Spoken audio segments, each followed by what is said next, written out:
Alright, I doubt barely anybody's gonna watch this series, but I love this game, so whatever. If you are watching this, then you definitely know what the deal with this game and Iceberg charts are. Aside from the usual, this is a series, so you should just watch the playlist on autoplay disclaimer. I should probably clarify that this is only for the game that's called Hyrule Warriors, as long as it's later releases. There's no Age of Calamity stuff on here, so just don't expect that as you're watching this. Anyway, let's go on with the tip.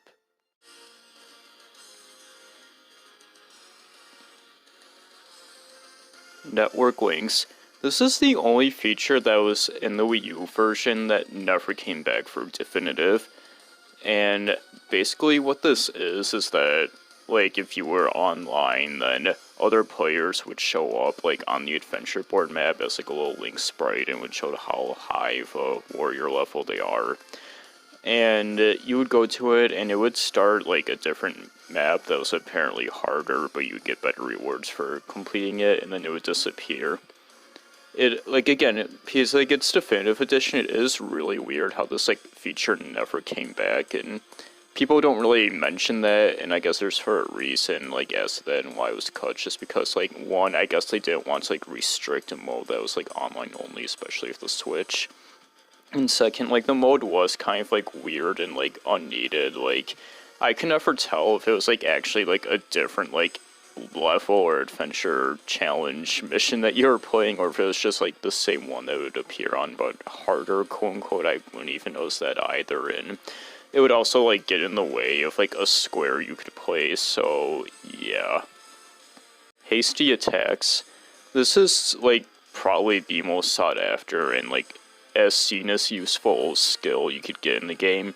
Basically, all it does is that it makes your attacks come out just a little bit faster. However, that little bit goes a long way, as you can use it to, like, become completely overpowered. Legend/definitive changes. This is one that, like, everybody knows of. Like, obviously, after the Wii U version, they added in, like, the extra adventure mode maps and the extra weapons and stuff, and definitive had the level 5 weapons, and that's the obvious stuff. Some lesser known ones that aren't immediate obvious is that they kind of, like, changed the way the rupee counter or damage counters bonuses go. They made it the same way it was in Fire Emblem Warriors, where rather than, like, number based, it's percentage based. So that makes, like, getting A ranks on those way easier than the Wii U version, like, especially once you have, like, more health, and it makes those pickups actually good to have.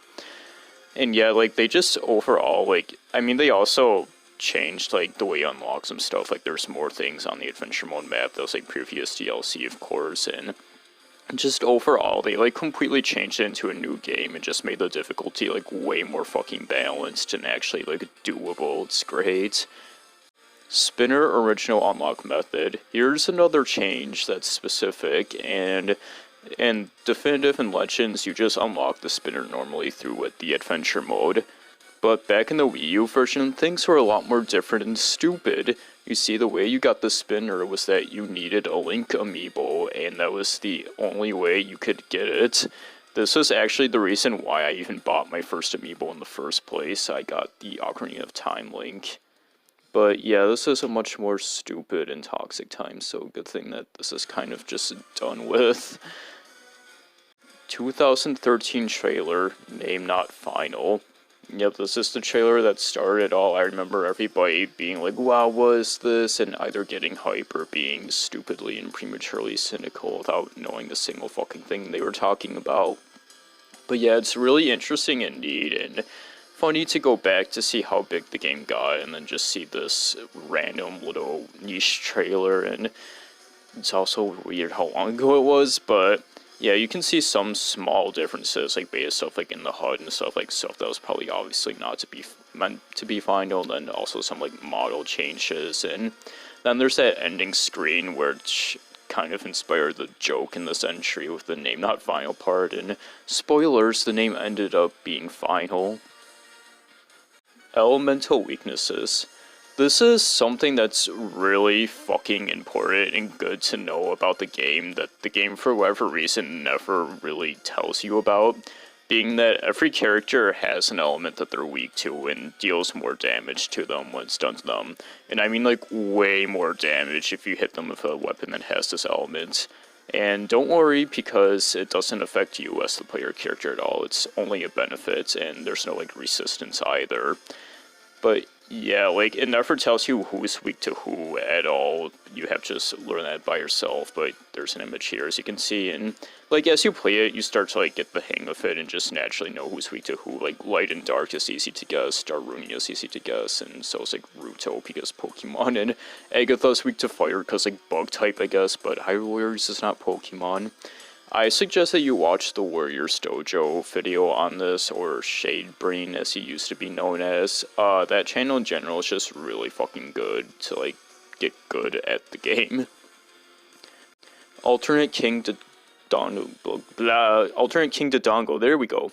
Sorry. Anyway, what this is that, you know how usually King Dodongo is, like, yellow and has red spikes?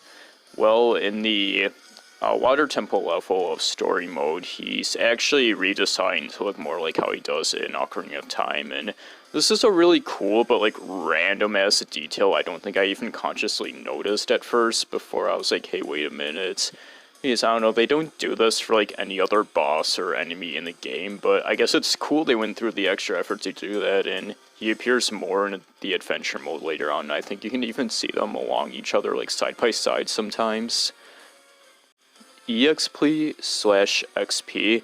This is another specific change that I'm going into between like the Wii U version and later ones. And I don't know, this one doesn't really mean anything.